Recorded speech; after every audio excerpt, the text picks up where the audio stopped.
కాటుక కనులు విప్పారకపోతే ఈ భూమికి తెలవారదుగా నీ గాజుల చేయి.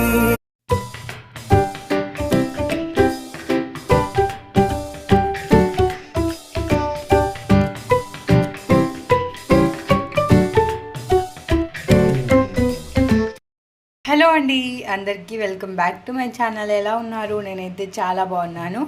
సో ఈరోజు అయితే నేను మీకు ఆనియన్ అండ్ మిర్చి బజ్జీ ఎలా చేసుకోవాలో చూపిస్తాను.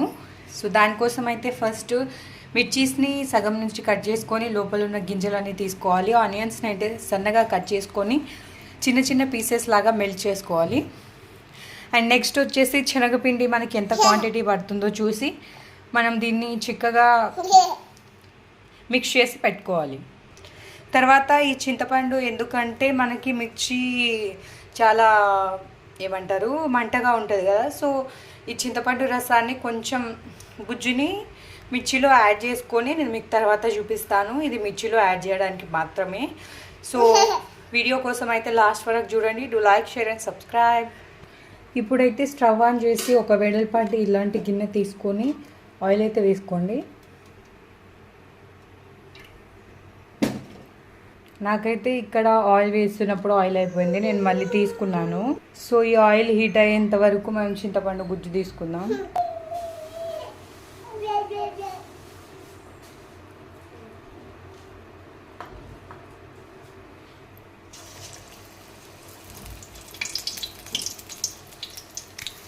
సో చూస్తున్నారు కదా, మిర్చి బజ్జీలు అయితే అవుతున్నాయి. చింతపండు గుజ్జులో అయితే నేను మిర్చీస్ని డిప్ చేసి తర్వాత ఈ శనగపిండిలో డిప్ చేసుకొని దీంట్లో అయితే వేస్తాను. సో వీటిని 2 sides మంచిగా గోల్డెన్ బ్రౌన్ కలర్ వచ్చేలాగా ఫ్రై చేసుకొని పక్కకు తీసుకోవాలి. సో నేను మీకు అది కూడా చూపిస్తాను.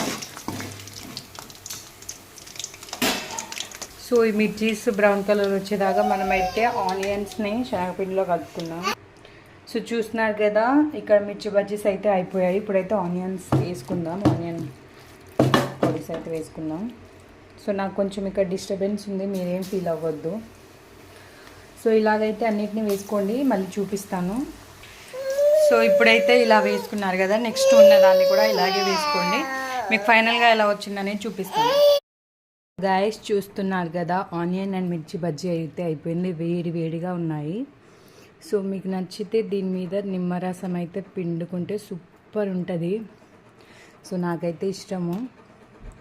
సో ఇలా నిమ్మరసం పిండుకొని తింటే ఆ టేస్టే వేరు, వేడి వేడి బజ్జీలోకి. సో మీరు ఇలా ఎప్పుడైనా ట్రై చేశారా? నా వీడియో మీకు నచ్చిందా లేదా అనేది కామెంట్ చేయండి.